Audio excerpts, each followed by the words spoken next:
முக்கியமான கட்டுமான பொருட்கள் அத்தியாவசிய பொருள்களின் பட்டியலில் சேர்க்கப்பட்டு விலை கட்டுப்படுத்தப்படும் என வாக்குறுதி அளித்து ஆட்சிக்கு வந்தது விளம்பர திமுக அரசு. இந்த வாக்குறுதியின் நிலை என்ன?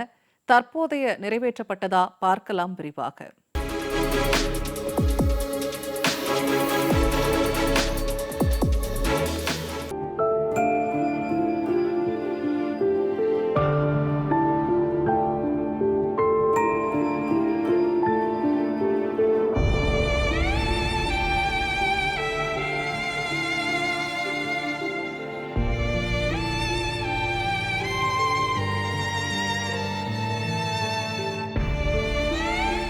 இரண்டாயிரத்து 21 சட்டமன்ற தேர்தலின் போது நாங்கள் மட்டும் ஆட்சிக்கு வந்தால் சிமெண்ட், கம்பி, செங்கல், மணல், மரம் போன்ற முக்கியமான கட்டுமான பொருட்கள் அத்தியாவசிய பொருட்களின் பட்டியலில் சேர்க்கப்பட்டு பொதுமக்களுக்கு இவை அனைத்தும் நியாயமான விலையில் கிடைப்பது ஆவணம் செய்யப்படும் என வாக்களித்தே ஆட்சிக்கு வந்தது திமுக.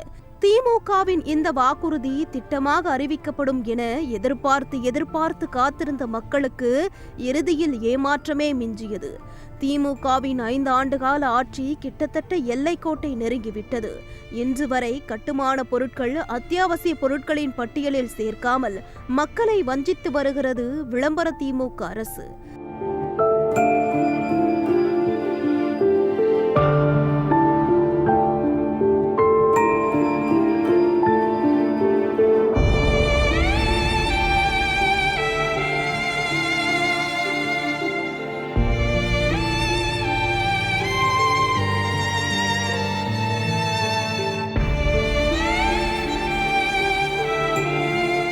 சரி, வாக்குறுதிதான் நிறைவேற்றப்படவில்லை என்று அப்படியே கடந்து போய்விட முடியாது. என்றைக்கு திமுக ஆட்சி பொறுப்பேற்றதோ அன்று தொடங்கி இன்று வரை கட்டுமான பொருட்களின் விலையேற்றம் என்பது விண்ணை முட்டி நிற்கிறது. அஇஅதிமுக ஆட்சியில் 5 ரூபாய்க்கு விற்பனை செய்யப்பட்ட செங்கல் இன்றைய திமுக ஆட்சியில் கிட்டத்தட்ட 100 மடங்கு அதிகரித்து 12 ரூபாய்க்கு விற்பனை செய்யப்படுகிறது. அஇஅதிமுக ஆட்சியில் ஒரு யூனிட் ஜெல்லி 2500 ரூபாய்க்கு விற்பனை செய்யப்பட்ட நிலையில் இன்று 5000 ரூபாய்க்கு விற்பனை செய்யப்படுகிறது. இது 100% விலை உயர்வு. அது மட்டுமா, பிளாஸ்டிக் வேலைக்காக பயன்படுத்தப்படும் பி சாண்ட் மற்றும் எம் சாண்ட் 3000 ரூபாய்க்கு விற்பனை செய்யப்பட்ட நிலையில் தற்போது 7 மற்றும் 6000 ரூபாயாக அதிகரித்துள்ளது. அஇஅதிமுக ஆட்சியில் 40,000 ரூபாய்க்கு விற்பனை செய்யப்பட்ட ஒரு டன் ஜல்லி இன்று 70,000 ரூபாயாக உயர்ந்து நிற்கிறது.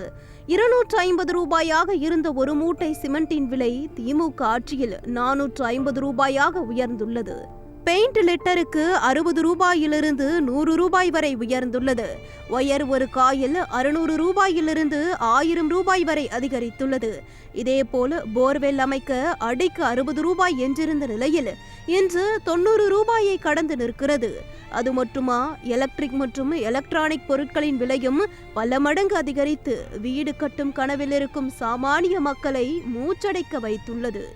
கட்டிய வீடுகளை ஆக்கிரமிப்பு என்று கூறி இடிப்பதை வாடிக்கையாக கொண்டுள்ள விளம்பர திமுக ஆட்சியில் ஏழை நடுத்தர மக்கள் சொந்தமாக வீடு கட்டவே முடியாத என்ற நெருக்கடிக்கு தள்ளப்பட்டுள்ளனர்.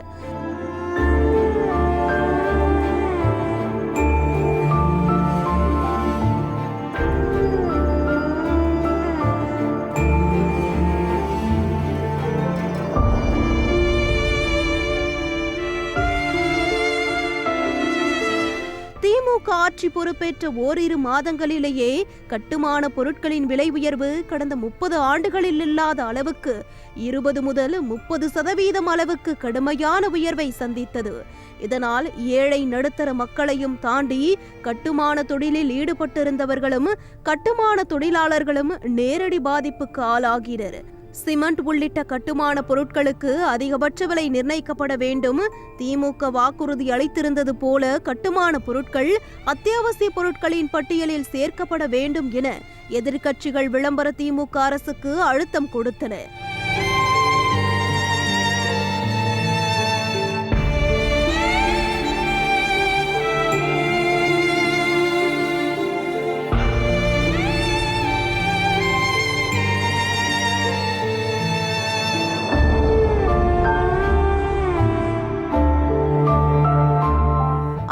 அப்போது திமுகவின் தொழில்துறை அமைச்சராக இருந்த தங்கம் தென்னரசு முதல்வரிடம் கலந்தாலோசித்து நடவடிக்கை எடுக்கப்படும் என தெரிவித்ததோடு சரி, இன்று வரை கட்டுமான பொருட்களின் விலை உயர்வு மேலும் மேலும் அதிகரித்து கிட்டத்தட்ட 100% உயர்வையும் கடந்துவிட்டது.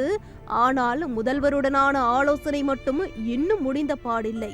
கட்டுமான பொருட்கள் அத்தியாவசிய பொருட்களின் பட்டியலில் சேர்க்கப்பட்டு அதன் விலையேற்றம் கட்டுப்படுத்தப்படும் என்பது திமுகவின் தேர்தல் வாக்குறுதியாக இருக்க, தமிழக மக்களுக்கு அளித்த வாக்குறுதியை நிறைவேற்றுவதில் ஆலோசனை நடத்த வேண்டிய தேவை என்ன என்ற கேள்வி எழுகிறது. அப்படியானால் முன்னோசனையே இல்லாமல் கொடுத்த வாக்குறுதியை நிறைவேற்றுவதற்கான திட்டமிடல் இல்லாமல் வெறும் வாக்கு அரசியலுக்காக வாய்க்கு வந்ததை வாக்குறுதிகளாக திமுக அள்ளி வீசியதா என்ற கேள்வியும் எழுகிறது.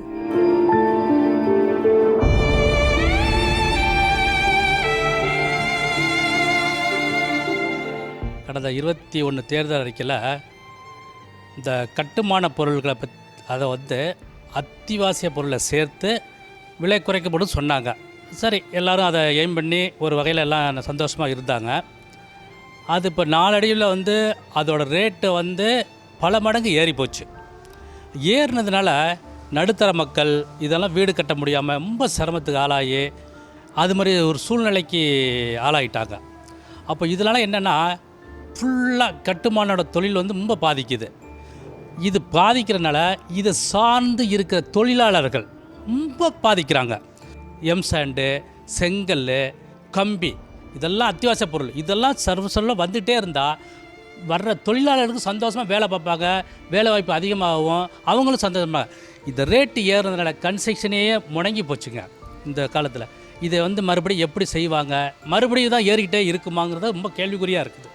அது மட்டுமா, ஓடாய் தேய்ந்து உழைக்கும் பணத்தை வாடகை செலுத்தியே வாழ்நாளை கழித்த மக்கள் தங்கள் தலைமுறையாவது நிம்மதியாக வாழ வேண்டும் என்பதற்காக சிறுக சிறுக சேமித்த பணத்தை கொண்டு வீடு கட்ட முனைந்தால் அதையும் வரி என்ற பெயரில் வலுக்கட்டாயமாக பறிக்கும் கொடுங்கோன்மை ஆட்சியை நடத்தி கொண்டிருக்கிறது இந்த விளம்பர திமுக அரசு.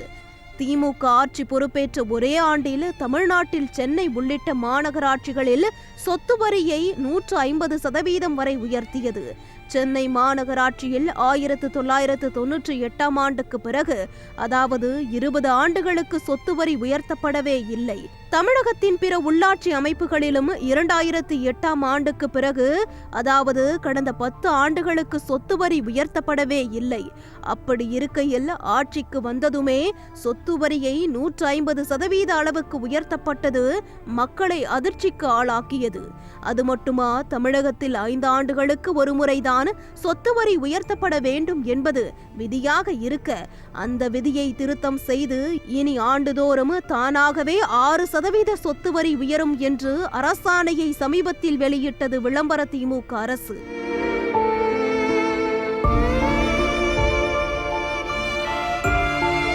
அது மட்டுமா, வீடு நிலம் வாங்கும் போது வீடு கட்டுமான ஒப்பந்தம், குத்தகை பத்திரம், கிரயம், தானம் மற்றும் செட்டில்மெண்ட் என பத்திரப்பதிவு துறையில் 20 வகையான பதிவுகளுக்கான முத்திரைத்தாள் கட்டணத்தை கடந்த 2023ஆம் ஆண்டு அதிரடியாக உயர்த்தியது இந்த விளம்பர திமுக அரசு.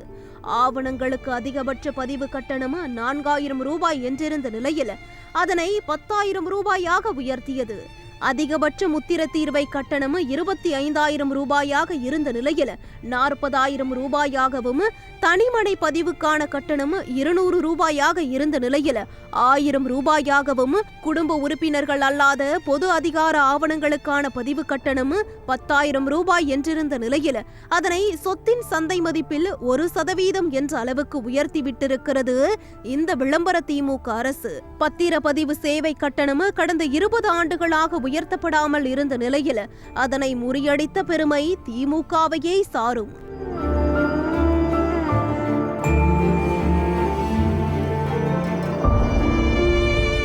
தேர்தல் வாக்குறுதி 468 ஒரு வாக்குறுதி கொடுத்துருக்காங்க. இதுவரை கட்டுமான பொருள்களை, அத்தியாவசிய பொருளை நாங்கள் விலை குறைக்கப்படும். அது ஒன்றுமே பலனில்லாமல் போச்சுங்க. பொய்யான வாக்குறுதி ஆயிடுச்சு, ஒன்றும் செயல்படுத்தலையே. இடையில பார்த்தீங்கன்னா எம்செட்டில் தாறுமாற ரேட்டு, வண்டி ஸ்ட்ரைக்கு, லாரி மெட்டீரியல் கொடுக்கல, 1 வாரம் 10 நாள் எல்லா வேலையும் நின்று போச்சு. வீடு குடி போகிறவங்க பாதிக்கிறாங்க. எல்லா தொழிலுமே எல்லாமே அது சார்ந்தது எல்லாமே பாதிக்குது. இப்போ செங்கல், மணல், சிமெண்ட்டு, கம்பி, இது விலை ஏற்றத்தினால இது சார்ந்த பொருள்கள், மரம், ஒரு அலுமினியம் ஒர்க்கு, இதெல்லாம் நிறைய பாதிச்சிச்சு. இது மட்டும் பாதிப்பு கிடையாது, இது சார்ந்த தொழில் எல்லாமே இருக்குது பாருங்கள், எல்லாமே பாதிச்சு ரொம்ப கஷ்டமாக போச்சு.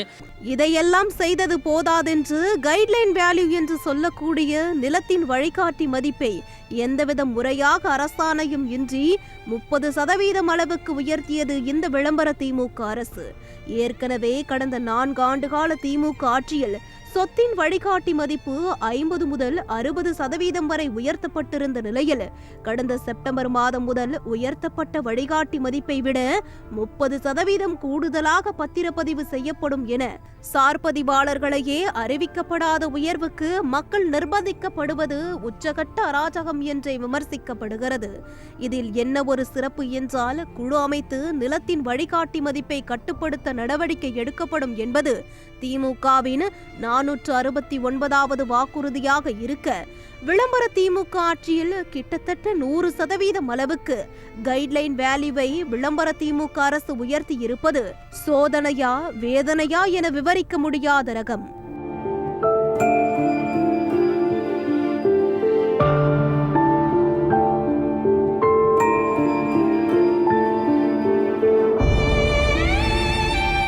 வீட்டு வரைபட அனுமதி, அதாவது பிளான் அப்ரூவல் பெறுவது எளிமையாக்கப்படும் என வாக்குறுதி அளித்துவிட்டு சென்னையில் 1000 சதுர அடி இடத்துக்கு பிளான் அப்ரூவல் வழங்க 40,000 ரூபாயாக இருந்த கட்டணத்தை 1 லட்சம் ரூபாயாக உயர்த்திவிட்டிருக்கிறது இந்த விளம்பர திமுக அரசு.